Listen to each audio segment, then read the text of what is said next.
लेकिन 16वीं सेंचुरी में जब मुगल एम्पायर भारत में अपनी जड़ें जमाने लगा, तब मेवाड़ को इस गौरव की सबसे कठिन परीक्षा से गुजरना पड़ा। सेंट्रल एशिया के फरगना से आए तैमूर लंग के वंशज बाबर ने 1526 में फर्स्ट बैटल ऑफ पानीपत में इब्राहिम लोदी को हराकर दिल्ली सल्तनत पर कब्जा कर लिया और भारत में मुगल साम्राज्य की नींव रखी। 1530 में बाबर की मौत के बाद उसका बेटा हुमायूं गद्दी पर बैठा, लेकिन उसका शासन अनस्टेबल रहा। 1540 में शेरशाह सूरी ने उसे हराकर एग्जाइल में भेज दिया। इसी दौरान 9 मई 1540 को मेवाड़ के राणा उदय सिंह और उनकी पहली रानी जयवंता बाई के घर एक बेटे का जन्म हुआ, जिसका नाम प्रताप रखा गया। ये मेवाड़ के लिए एक नए युग की शुरुआत थी। प्रताप की माँ एक कृष्ण भक्त थी, इसलिए उन्होंने प्रताप को बचपन से ही महाभारत की कथाएं, भगवान कृष्ण की शिक्षाएं और एथिकल वैल्यूज सिखाई। साथ ही प्रताप को अपने ग्रैंडफादर राणा सांगा और ग्रेट एंसेस्टर बप्पा रावल की वीरता की कहानियां भी सुनाई जाती। राणा सांगा ने फॉरेन इन्वेडर्स के खिलाफ मेवाड़ की रक्षा की थी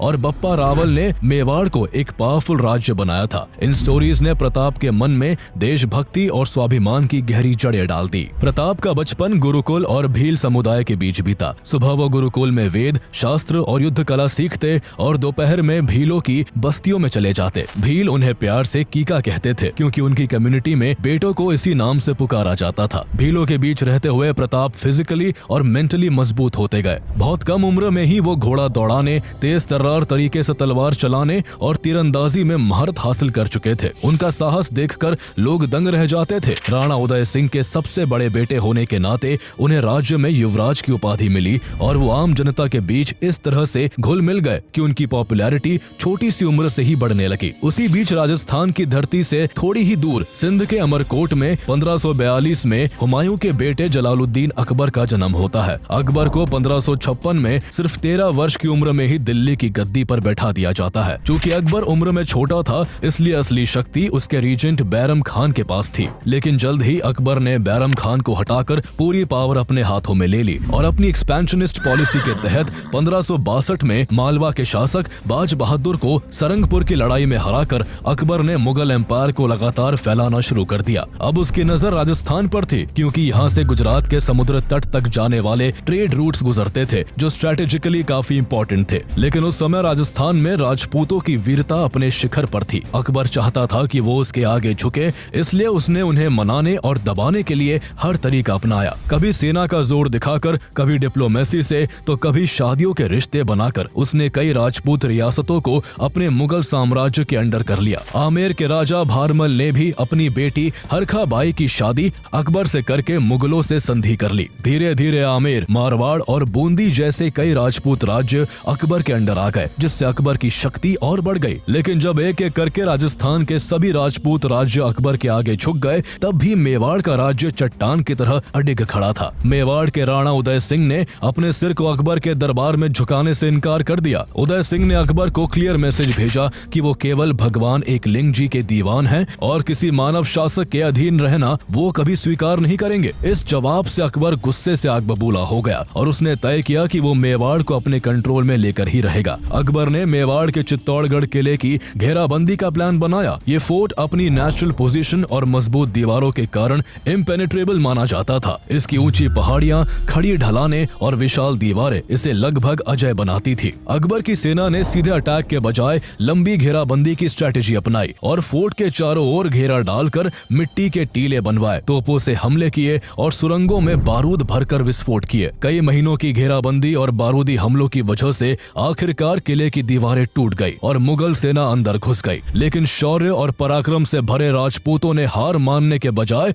अपने सम्मान और धर्म की रक्षा के लिए एक भयंकर लड़ाई लड़ी। जयमल राठौड़ और पत्ता सिसोदिया जैसे ब्रेव सोल्जर्स ने केसरिया कपड़े पहनकर अपनी आखिरी सांस तक लड़ाई लड़ी। जब ये साफ हो गया कि अकबर की विशाल सेना के आगे टिकना असंभव है, तो राजपूत महिलाओं ने जौहर की आग में कूदकर अपनी मर्यादा की रक्षा की। मुगलों की सेना ने किले पर कब्जा करने के बाद गुस्से और बदले की भावना से लगभग 30 से 40 हजार निर्दोष सिविलियंस का कत्लेआम कर दिया। ये करना पड़ा। इस समय युवा प्रताप चित्तौड़ में ही रहकर मुगलों से लड़ना चाहते थे, लेकिन बड़ों के कहने पर उन्होंने भी किला छोड़ दिया। गोंगुदा में रहकर राणा उदय सिंह ने उदयपुर शहर की स्थापना की और वहीं से अपना शासन चलाया। यूं तो प्रताप उदय सिंह के सबसे बड़े बेटे थे, लेकिन उदय सिंह ने अपनी सबसे प्रिय रानी धीरबाई के बेटे जगमाल सिंह को अपना उत्तराधिकारी घोषित कर दिया। ये फैसला राजपूत परंपरा के खिलाफ था, जिसके अनुसार गद्दी का हकदार सबसे बड़ा बेटा होता था, जबकि जगमाल उनका 9वां बेटा था। लेकिन पिता की इस इच्छा को प्रताप ने सम्मान देते हुए एक्सेप्ट कर लिया। हालांकि इस फैसले से मेवाड़ की जनता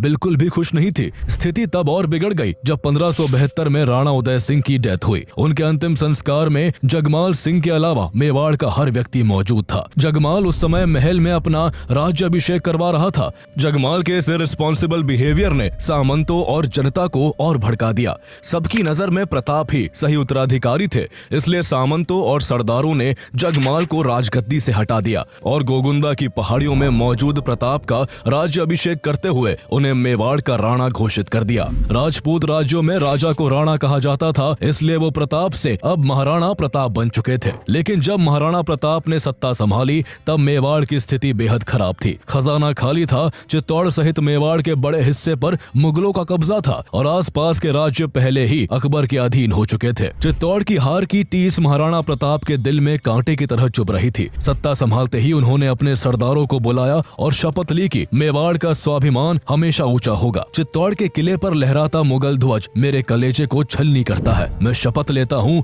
कि जब तक मेवाड़ को पूरी तरह स्वतंत्र नहीं करवा लेता, मैं राजमहलों में नहीं रहूंगा, पलंग पर नहीं सोऊंगा और सोने चांदी के बर्तनों में भोजन नहीं करूंगा। 7 फीट 5 इंच लंबे और 110 किलो वजन के महाराणा प्रताप के मुंह से शेर की हुंकार की तरह बरसते इन शब्दों ने सरदारों में ऐसा जोश भर दिया कि वो अब किसी से भी टकराने को तैयार थे। इसके बाद महाराणा प्रताप ने सबसे पहले अपने डिफेंसेस मजबूत किए। उन्हें मालूम था कि कभी न कभी मुगलों से युद्ध होना ही है, इसलिए उन्होंने मेवाड़ में 56 और गोड़वाड़ के इलाकों पर अपनी पकड़ मजबूत की और साथ ही अरावली के जंगलों में रहने वाले भीलों से अपने पुराने रिश्ते और गहरे किए। लोहारों को नए हथियार बनाने का जिम्मा सौंपा गया। सरदारों को लगातार युद्ध कला की प्रैक्टिस करवाई गई और जनता में अपनी मातृभूमि के लिए बलिदान की भावना जगाई गई। इस दौरान अकबर को जब महाराणा प्रताप की तैयारियों की खबर मिली तो वो भी हैरान रह गया। वो जानता था कि महाराणा प्रताप, बाकी भगवंत दास और अकबर के नवरत्नों में से एक राजा टोडरमल भी अकबर की तरफ से महाराणा प्रताप को मनाने आ चुके थे, मगर सब नाकाम रहे। लेकिन मान सिंह को लगता था कि वो महाराणा प्रताप को अकबर के आगे झुकने के लिए राजी कर लेगा। इसी कोशिश में वो उदयपुर आता है, जहां महाराणा सिंह ने मान सिंह से कहा कि महाराणा के पेट में दर्द है, इसलिए वो उसके साथ भोजन नहीं कर पाएंगे। ये सुनकर भी मान सिंह अपनी जिद पर अड़ा रहा। जब ये बात महाराणा प्रताप तक पहुंची तो उन्होंने उसके लिए जो संदेश भेजा उसे सुन मान सिंह के चेहरे का रंग सफेद पड़ गया। महाराणा का संदेश था कि वो ऐसे राजपूत के साथ खाना नहीं खा सकते जिसने अपनी बुआ की शादी एक तुर्क से कर दी हो। दरअसल महाराणा प्रताप ने अकबर को कभी भारत का नहीं माना। वो अकबर को हमेशा तुर्क कहकर ही संबोधित करते थे, जहां अकबर के पूर्वजों की जड़ें थी। ये सुनते ही मान सिंह तिलमिला उठा। उसने भोजन नहीं किया और घोड़े पर सवार होकर महाराणा प्रताप के पुत्र अमर सिंह से कहा, मुगल बादशाहत को ठुकराना एक संघर्ष को चुनौती है। अगर तुम युद्ध चाहते हो तो तुम्हारी ये इच्छा जल्दी ही पूरी होगी। मैं महाराणा का अभिमान चूर चूर कर दूंगा। अब हमारी अगली मुलाकात युद्ध भूमि में होगी। तभी अमर सिंह के साथ खड़े भीम सिंह डोडिया ने मान सिंह से व्यंग्य में कहा, जब लड़ने आओ तो अपने फूफा अकबर को साथ लाना मत भूलना। ये सुन मान सिंह और बुरी तरह से बौखला गया। कहते हैं कि मान सिंह के जाने के बाद महाराणा प्रताप ने उन बर्तनों को धुलवाया जिनमें उसे खाना परोसा गया था, ताकि उनकी नजरों में उस पाप को धोया जा सके जो पाप मान सिंह ने अपनी बुआ की अकबर से शादी करवा कर किया था। जब मान सिंह ने अकबर के दरबार में पहुंचकर महाराणा प्रताप द्वारा किए गए ह्यूमिलिएशन की कहानी सुनाई तो अकबर आग बबूला हो उठा। इससे पहले भी वो कई दूतों को भेज चुका था, लेकिन हर बार महाराणा प्रताप ने मुगलों के आगे झुकने से साफ इनकार कर दिया था। गुस्से से भरे अकबर ने अब मेवाड़ को सबक सिखाने की ठान ली। उसने मेवाड़ को अधीन करने के लिए मान सिंह को सेना को लीड करने की जिम्मेदारी सौंप दी। अब तक अकबर के पाले में महाराणा प्रताप के 2 भाई भी थे। जगमाल सिंह को जब राजगद्दी से हटाया गया था तब वो मेवाड़ छोड़कर अकबर की शरण में आ गया था। अकबर ने उसे जहाजपुर की जागीर सौंप दी ताकि वो महाराणा प्रताप के खिलाफ उसका साथ दे सके। इससे पहले महाराणा प्रताप का एक और भाई शक्ति सिंह भी अकबर के रहमो करम पर अपनी जिंदगी काट रहा था। इस तरह महाराणा प्रताप के 2 भाई दुश्मन से हाथ मिला चुके थे। मान सिंह जो पहले से ही महाराणा द्वारा किए गए अपमान की आग में जल रहा था, उसकी लीडरशिप में एक विशाल मुगल सेना तैयार की जाती है, जिसमें करीब 10,000 सैनिक, सैकड़ों हाथी, घुड़सवार, तीरंदाज और बंदूकधारी भी थे। इस सेना में आसफ खान को सेकंड कमांडर अपॉइंट किया गया था। सेना में गाजी खान बादाख्शी, सैयद अहमद बरहा, काजी खान, मेहतर खान और अली मुराद जैसे कई जाने माने मुस्लिम